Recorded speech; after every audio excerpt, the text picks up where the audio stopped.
இன்றைக்கும் கூட நம்ம வாசித்த வேத பகுதி யோசுவா 9-10 அதிகாரங்கள் மற்றும் 2 தெசலோனிக்கேயர் 2ஆம் அதிகாரம். இல்லை, இந்த யோசுவா 9-10 வாசிக்கும் போதே எவ்வளோ ஒரு ஆச்சரியமான காரியம் பாருங்களேன். உண்மையிலே எனக்கு நேற்று தோணிக்கிட்டே இருந்துச்சு.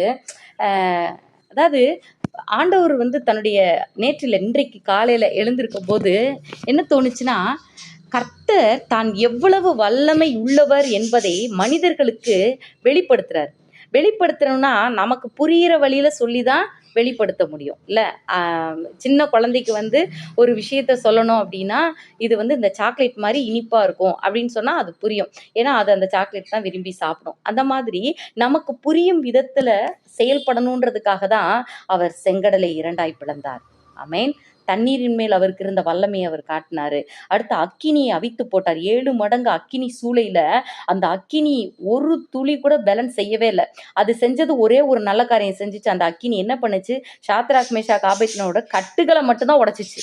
அவங்கள கையில கட்டி வச்சிருந்தான் பார்த்தீங்களா, அந்த கட்டை மட்டும்தான் அது சுட்டெரிச்சு போட்டுச்சே தவிர, அந்த கயிறுகளை தான் சுட்டெரிச்சு போட்டுச்சே தவிர, அந்த கைகளையோ அந்த அவர்களுடைய ஆடைகளையோ எதையுமே தொடலை. அப்போ எல்லாமே அந்த சென்சார் இருக்கு பார்த்தீங்களா, பயோ சென்சார் இருக்க மாதிரி ஆண்டவர் அந்த அக்கினி கூட பேலன்ஸ் செய்யாதபடிக்கு செய்தார். இன்னும் நம்ம பார்த்தோம்னா இன்னும் அநேக காரியங்கள் ஆண்டவர் செய்கிறாரு. இது காற்றுக்கு கட்டளை கொடுக்குறாரு, கடலுக்கு கட்டளை கொடுக்குறாரு. கடல் இறையாதே அமைதலாயிரு, காற்றே அடங்கு அப்படின்றாரு. எல்லாத்துக்குமே காற்றும் கடலும் அடங்குது. இங்கே கூட நம்ம பார்த்தோன்னா இந்த யோசுவா 9ஆம் அதிகாரம் 10ஆம் அதிகாரத்தில் நம்ம பார்க்கும்போது, சூரியனே நீ கிபியோன் மேலும், சந்திரனே நீ ஆயிலோன் மேலும் தரித்து நில்லுன்னு சொல்லி ஆர்டர் பண்ண சொல்றாரு. அது சொல்றாரு, ஜோஷுவா சொல்றாரு, அப்படியே நிக்குது. சூரியன் அப்படி நிக்குது, அந்த இடத்துல அப்படியே நிக்குது, மூவ் ஆகல, அப்படியே நிக்குது. சந்திரனும் அப்படியே நிக்குது. அப்ப பாருங்களேன், கர்த்தருடைய ஆளுகை, அவருக்கு எல்லாவற்றின் மேலும் ஆளுகை இருக்கிறது. மண்ணை எடுத்து உருட்டி அப்படி இப்படின்றாரு. ஒரு மனிதனாய் இன்னைக்கு நீங்களும் நானும் நம்ம வாழ்ந்து கொண்டு இருக்கிறோம். எல்லாவற்றின் மேலும் அவருக்கு ஆளுகை இருக்கிறது. நம்ம பயப்படுற ஒவ்வொரு காரியங்கள் மேலேயும் அவர் தன்னுடைய ஆளுகையை காட்டி காட்டி, நான் தான் எல்லாவற்றுக்கும் மேலாக வல்லமையுள்ள தேவன், நான் தான் உண்மையான சிருஷ்டி கர்த்தர், நீ என்ன பிடிச்சுக்கோன்னு சொல்லி பல விதங்களிலும் தன்னை வெளிப்படுத்துகிற தேவனாக இருக்கிறார். அதுக்கெல்லாம் ஒரு முற்றுப்புள்ளி, அதுக்கு எல்லாத்துக்கும் ஒரு ஒரு ஒரு ஒரு இது மாதிரி ஒரு வைர கல் மாதிரி என்ன அப்படின்னு சொல்லி பார்த்தனா, அவர் மரித்து உயிர்த்தெழுந்தார். ஆமென். மரணம்தான் ஒரு மனிதனுக்கு முடிவு அப்படின்னு நினைச்சோம். அல்ல, மரணம் முடிவில்லடா, அதுதான் நீ என்னோட வாழ்கிற வாழ்க்கையினுடைய ரொம்ப நித்திய காலமாய் வாழ்வதனுடைய தொடக்கம், நீ வா அப்படின்னு சொல்லிட்டு அந்த மரணத்தின் மேலும் தனக்கு இருந்த ஜெயத்தை காட்டிதான் அந்த கல்லறையை உடைத்து வெளியில தன்னை வெளிப்படுத்தி காட்டினார். நான் தான் மெய்யான தேவன் என்று சொல்லி. அப்படிப்பட்ட தேவன் செய்த காரியங்களை தான் அந்த யோசுவா 9-10 நம்மளால பார்க்க முடியுது. பாருங்களேன், இப்படிப்பட்ட தேவன் இவர்களோடு கூட இருக்கிறார், இஸ்ரவேல் ஜனங்களோடு கூட இருக்கிறார். அந்த காலத்துல இஸ்ரவேல்னு ஒரு குரூப்பா இருந்தாங்க. ஆனா ஆண்டவர் இன்னைக்கு என்ன சொல்லியிருக்கிறாரு? மாம்சத்தின்படி இஸ்ரவேலனானவன் இஸ்ரவேலன் அல்ல, ஆவியின்படி, அதாவது உள் மனசுல நீ இஸ்ரவேலனா இருக்கியா, அதாவது என்னுடைய பிள்ளையா இருக்கிறியா, என்ன நீ ஃபாலோ பண்ண நினைக்கிறியா, என்னை நீ தலைவராக, என்னை நீ உன்னுடைய மெய்ப்பராக, என்னை நீ உன்னுடைய தெய்வமாக, என்னை நீ உன்னுடைய குருவாக என்னை நீ ஏத்துக்கிறியா, நீ தான் இஸ்ரவேலன்னு சொல்றாரு. ஆமென். ஹல்லேலூயா. இங்க நான் பார்த்து ஆச்சரியப்பட்ட ஒரு விஷயம் என்னன்னா, நீங்க யோசுவா 10ஆம் அதிகாரம் 2ஆம் வசனம் வாசித்தோம்னா, கிபியோன் ராஜதானி பட்டணங்களில் ஒன்றை போல பெரிய பட்டணம். கிபியோன்றது சின்ன ஊர்லங்க, பெரிய பட்டணம். இப்ப நமக்கு ராஜதானி எது? கேபிட்டல். ராஜதானி மீன்ஸ் அது கேபிட்டல். கேபிட்டல் டெல்லி, அது ஒரு முக்கியமான நகரம் இல்ல. அதே மாதிரி தான் கிபியோன்றது ராஜதானி, அந்த ராஜாக்கள் இருக்கக்கூடிய இடம். அது கேபிட்டல் ஆஃப் த கண்ட்ரி. அந்த மாதிரி அப்போ ராஜதானி பட்டணங்களில் ஒன்றை போல பெரிய பட்டணமும், ஆயை பார்க்கிலும் பெரியதுமாய் இருந்தபடி, ஆயின்றது ஒரு சின்ன ஊரு, அதை பார்க்கிலும் பெரியதாய் இருந்தபடினாலும், அதில் மனுஷர் எல்லாரும் பலசாலிகளாய் இருந்தபடினாலும். அப்போ இந்த கிபியோனியர் எப்படிப்பட்டவர்களா? பலசாலிகள். இவங்க பலசாலிகளா இருக்காங்கன்னு சொல்லி இவ்வளவு டிஸ்கிரைப் பண்றாங்க பாருங்க. ராஜதானி பட்டணம் போல பெரிய பட்டணம், கிபியோனியர்கள் அவங்க பயங்கர பலசாலிகளா இருக்கிறதுனால பயப்படுறாங்க. யார் தெரியுமா பயப்பட்டது? மற்ற ராஜாக்கள், அவர்களை சுற்றி இருந்த ராஜாக்கள். அந்த அடுத்த வசனத்துல போட்டிருக்கு, அந்த முந்தின வசனத்திலையும் போட்டிருக்கு. யாருன்னா எருசலேமின் ராஜாவாகிய அதோனி சேதேக்கு அவர் என்ன பண்றாரு? இவங்களை பாக்குறாரு, என்னடா அது அப்படின்னு சொல்லிட்டு பாக்குறாரு. இவங்க இப்படிப்பட்ட பலசாலிகளா இருக்காங்க. ஆனாலும் பலசாலி தான், பணக்காரன் தான், அறிவில் பெருத்தவன் தான், எல்லாவற்றிலும் சிறந்தவன் தான், தோள்பலம் மிக்கவன் தான், ஆள்பலம் மிக்கவன் தான், எல்லா அதிகாரங்களும் இருக்கிறவன் தான். ஆனால் ஆண்டவருடைய பிள்ளைக்கு முன்பாக சரணாகதி அடைகிறான் பாருங்க. அவன் செய்த வேலை என்ன பாருங்க. யோசுவா 9ஆம் அதிகாரத்துல பார்க்கிறோம். இந்த கிபியோனியர்கள் ஒரு ஒரு ஏமாற்று வேலை செய்யறாங்க. என்ன செய்யறாங்கன்னா, அவங்களுக்கு நல்லா தெரியுது இவர்களோடு இருக்கிறவர் உண்மையான தெய்வம். இவர்களுக்கு விரோதமா நம்ம நின்னோம்னா அழிஞ்சு போயிடுவோம். ஆகவே இவர்களோடு கூட நம்ம உடன்படிக்கை செஞ்சுக்குவோம். எப்படியாவது அவங்களை ஏமாத்தியாவது ஒட்டிக்குவோம். எப்படி அவங்களை எப்படியாவது ஏமாத்தியாவது அவங்களோட சேர்ந்து ஒட்டிக்கிடுவோம், சேர்ந்து கொள்வோம். அவர்களை பகைக்கக்கூடிய ஒரு இடத்துல நம்ம இருக்கக்கூடாது, அவங்களுடைய வெறுப்புக்கு நம்ம ஆளாகக்கூடாதுன்னு சொல்லிட்டு அவன் எந்த அளவுக்கு இறங்கி வர்றான் பாருங்களேன். அவங்க என்ன பண்றாங்கன்னா, பழைய செருப்பு, பிஞ்சு போன செருப்பை மறுபடியும் தச்சு தச்சு போட்டுப்போம் பார்த்தீங்களா, அந்த மாதிரி பழைய செருப்பு, பொத்தலான பைகள், இதெல்லாத்தையும் எடுத்துக்கிட்டு உடுத்தி கொண்டு அந்த அப்பமெல்லாம் உலர்ந்தது பூசணம் பூத்ததுமா இருக்கு, எல்லாம் பழசு கெட்டு போன காரியங்கள், அதெல்லாம் எடுத்துட்டு வந்து யோசுவாட்ட வர்றாங்க. இஸ்ரவேல் ஜனங்களோடு உடன்படிக்கை பண்ண வர்றாங்க. அப்ப அவங்க கேட்கறாங்க, நீங்க எங்க நடுவுல இருக்கிறீங்க, உங்ககிட்ட நாங்க எப்படி உடன்படிக்கை பண்ண முடியும்னு சொல்லிட்டு இஸ்ரவேலர்கள் கேட்கறாங்க. ஜோஷுவா கேட்கும்போது அவங்க சொல்றாங்க, இல்ல இல்ல இல்ல இல்ல, நாங்க வெகு தூரத்துல இருக்கிறோம், ரொம்ப தூரம், உங்ககிட்ட இருந்து உங்களை டிஸ்டர்ப் பண்ற ஆளுங்க கிடையாது, நாங்க வெகு தூரத்துல இருக்கோம், அங்க இருந்து வந்த பாருங்களேன், இந்த செருப்பெல்லாம் அங்க இருந்து வரும்போது புது செருப்பா போட்டுருந்தோம், இந்த அப்பம் எல்லாம் புதுசா இருந்துச்சு, இது எல்லாமே புதுசு புதுசா இருந்துச்சு, இப்ப பாருங்க உலர்ந்து எல்லாமே பூசணம் பூத்து போச்சு, எங்க செருப்பெல்லாம் தச்சு தச்சு போட்டு வந்திருக்கோம், எத்தனை மாச காலமா நாங்க வர்றோம் தெரியுமா அப்படின்னு சொல்லிட்டு இவர்களிடத்தில் சொன்ன உடனே யோசுவா என்ன பண்றாரு, கர்த்தருடைய சித்தம் கேட்காம அவர்களோடு உடன்படிக்கை செய்கிறார். சரி ஓகே, நாங்க உங்களை ஒன்றும் செய்ய மாட்டோம்னு சொல்லிட்டு உடன்படிக்கை செய்கிறார். இப்போ இதுல யோசுவாவை இப்ப இதுல இருந்து நாம கற்றுக்கொள்ள வேண்டிய விஷயம், நம்ம இடத்துல எந்த ஒரு மனிதர்களாகட்டும், எந்த ஒரு காரியம், எந்த ஒரு விஷயமாகட்டும், நம்ம அதை ஏற்றுக்கொள்வதற்கு முன்பாக அது கர்த்தருடைய சித்தமான்னு கேட்டுதான் செயல்படணும். இல்லைன்னா யோசுவா இந்த இடத்துல என்ன பண்ணாரு, ஓகே இட்ஸ் குட், நார்மலா ஒரு வெளித்தோற்றமான கண்களுக்கு பார்க்கும்போது நமக்கு புத்தி இருக்கு, சுய புத்தி இருக்குல்ல. அப்ப என்ன பண்றாங்க, ஓகே லாங் டிஸ்டன்ஸ்ல இருந்து வர்றாங்க, இவங்களால நமக்கு எந்த பிரச்சனையும் இல்லை, நம்மகிட்ட இதா இருக்கணும்னு நினைக்கிறாங்க, சரி ஓகே இருந்துட்டு போட்டோம், ஓகே டீல் அப்படின்னு ஒப்பந்தம் பண்ணிட்டாரு. அதுக்கு பிறகுதான் தெரியுது அவர்கள் அவர்கள் நடுவிலே தங்கள் நடுவிலே குடியிருக்கிறவர்கள் சொல்லிட்டு. அப்போ யோசுவா கேட்கிறாரு, நீங்க எங்களை வஞ்சித்தது என்ன அப்படின்னு சொல்லிட்டு கேட்கறாங்க. கேட்ட உடனே அவங்க சொல்றான் பாரு ஆன்சரு, பாருங்க நம்ம ஆண்டவரை பத்தி நமக்கு தெரிய மாட்டேங்குது, மத்தவனுக்கு தெரியுது பாருங்க. யோசுவா 9ஆம் அதிகாரத்துல அவங்க சொல்றாங்க, சொல்கிறாங்க, ஹalleluya ஹalleluya ஹalleluya. அவங்க சொல்றாங்க, அவர்கள் யோசுவாவுக்கு பிரதித்திரமாக, தேசத்தை எல்லாம் உங்களுக்கு ஒப்புக் கொடுக்கவும், தேசத்தின் குடிகளை எல்லாம் உங்களுக்கு முன்பாக அழிக்கவும் உம்முடைய தேவனாகிய கர்த்தர் தமது தாசனாகிய மோசேக்கு கட்டளையிட்டது உமது அடியாருக்கு நிச்சயமாகவே அறிவிக்கப்பட்டதினால். கேள்விப்பட்டிருக்காங்க. நாங்கள் எங்கள் ஜீவன் நிமித்தம், உயிரை காப்பாத்திக்கிறதுக்காண்டி ஜீவன் நிமித்தம் உங்களுக்கு மிகவும் பயந்து இந்த காரியத்தை செய்தோம். ஆனா நம்ம 10ஆம் அதிகாரம் 2ஆம் வசனத்துல பார்க்கும்போது அவர்கள் பயங்கர பலசாலிகள் பார்க்கிறோம். அந்த பலசாலி தான், ஆனா உன்னோடு கர்த்தர் இருப்பாரானால் அவன் வந்து பணிந்து கொள்வான். ஏன்னா உங்களுக்கு விரோதமா இருக்கிற எல்லாரையும் நீங்க அழிச்சு போட்டுருவீங்கன்னு உங்களோடு இருக்கிற கர்த்தர் உங்களோட ஒப்பந்தம் பண்ணியிருக்கிறாரு. இந்த ஒப்பந்தத்தின் ஆழம் நமக்கு புரியுதா? மற்றவனுக்கு புரியுது இல்ல? அந்த ஆழத்தை நம்ம புரிந்து கொள்ள வேண்டும். கர்த்தர் என்னோடு கூட இருக்கிறார்னா அது எவ்வளோ பெரிய விஷயம், அதோட ஆழம் என்ன உட்கார்ந்து யோசிக்கணும். கவலையும் கண்ணீரையும், போனது வந்தது கெட்டது இதெல்லாம் யோசிக்கிறத விட்டுட்டு, கர்த்தர் என் கூட இருக்கிறாரா, அப்பனா என்னென்னலாம் நடக்கும் அப்படியே யோசித்து யோசித்து ரசித்து ரசித்து ருசித்து ருசித்து அமேன் வாழணும். அதான் கிறிஸ்தவம். அமேன். ஹல்லேலூயா. அப்படி வந்து சொல்லிட்டு அவங்க அப்படியே ஒரு பூச்சி மாதிரி வந்து ஒண்டிக்கிறாங்க. இப்போ நம்ம ஜோஷுவா ஐயா சொல்றாரு, நீங்கள் சபிக்கப்பட்டவர்கள். யாரு அவன்? அவ்வளோ பெரிய பலசாலி. ஆயின்ற பட்டணத்தையே பிடிக்க உன்னால முடியல இல்ல. 2வது தடவை போய் தான் கர்த்தர் கிருபையினாலதான் பிடிச்சாங்க. சின்ன பட்டணம் தான், பிடிக்க முடியல. கர்த்தர் கிருபை செஞ்ச பிறகுதான் ஆயிப்பட்டினத்தை போய் பிடிச்சாங்க.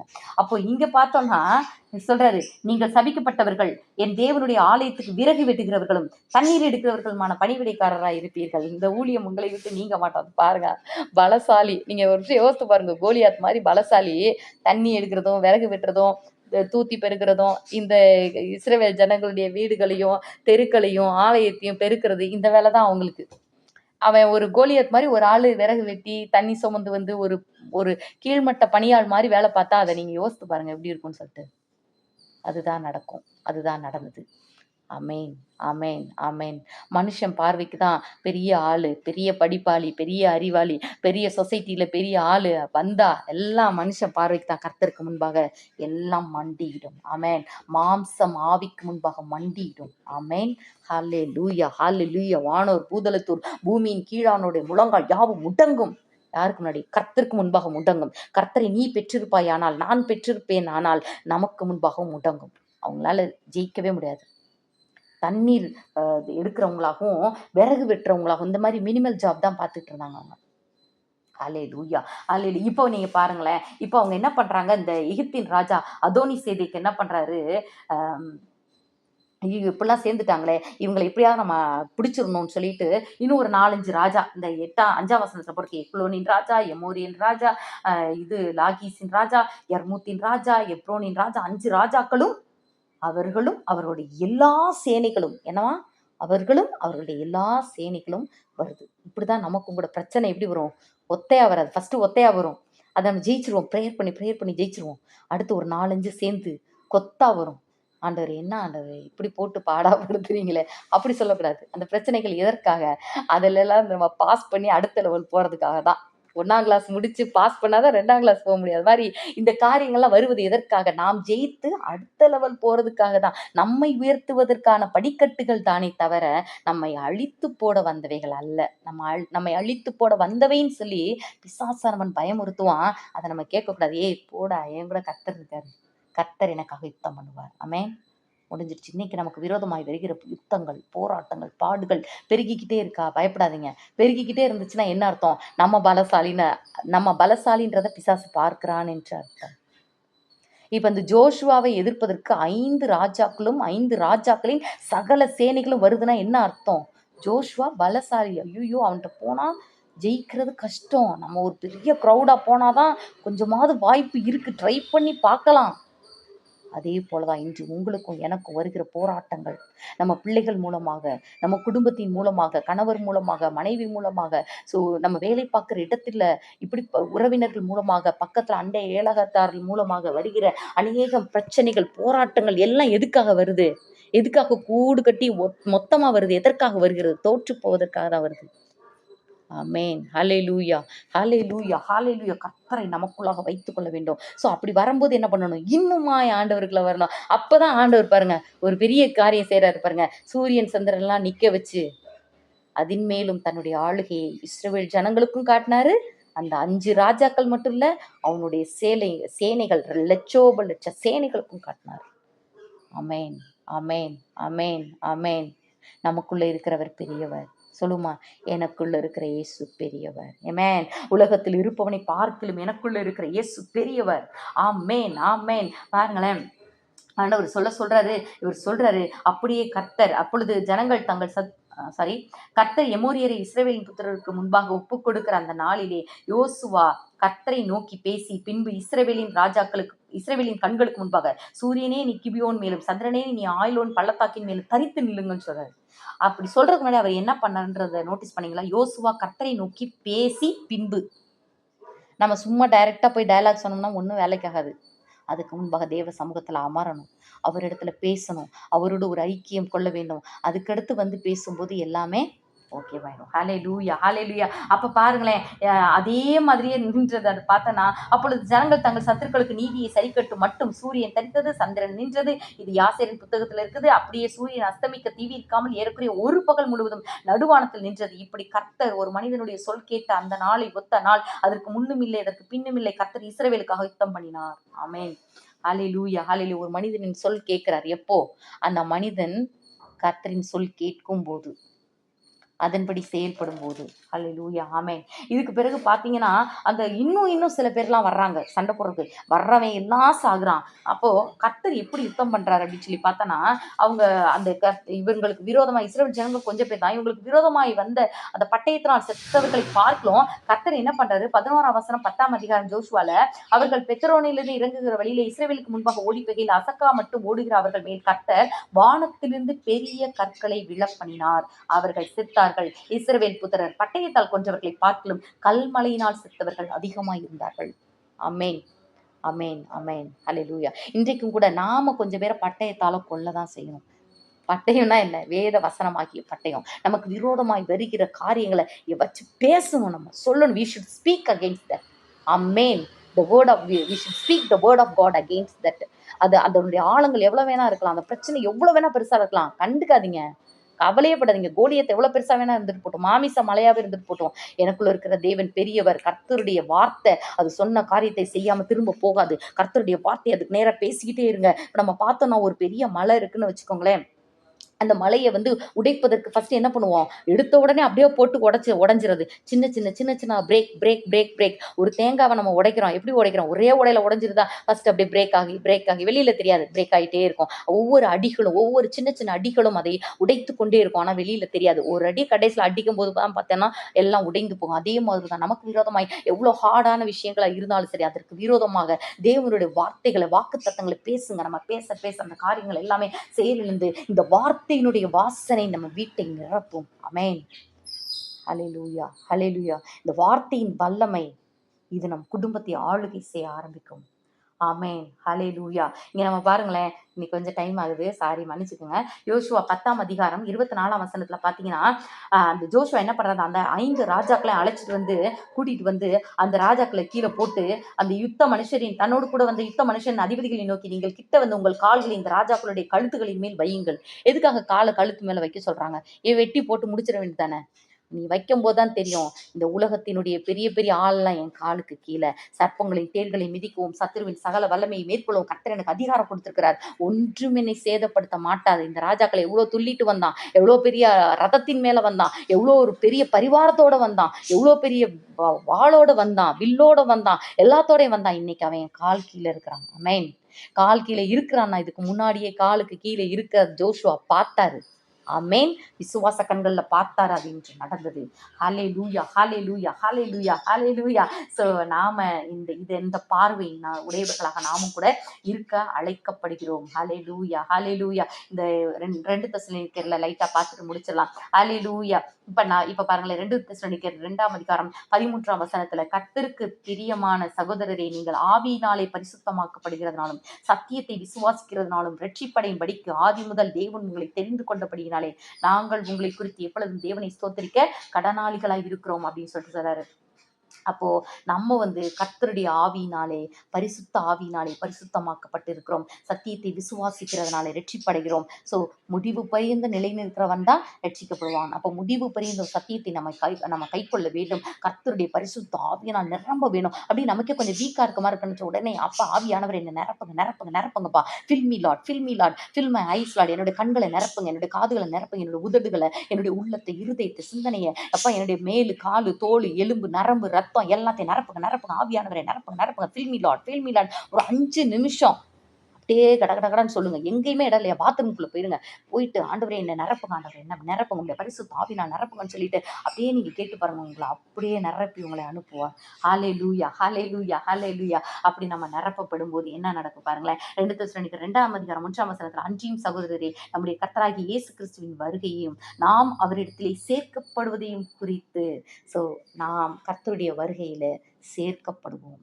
அவரோடு கூட நித்தியமாக நம்ம வாழ்வோம். இன்னும் அநேக காரியங்கள் இருக்கு, நம்ம அப்புறமா படிங்க, தனியா நீங்க படிச்சதை தியானிங்க. இந்த 3 அதிகாரத்தையும் கர்த்தர் நம்மை ஆசீர்வதிப்பாராக. ஆமென். ஹல்லேலூயா. கண்களை மூடி அப்படியே ஜெபிப்போம்.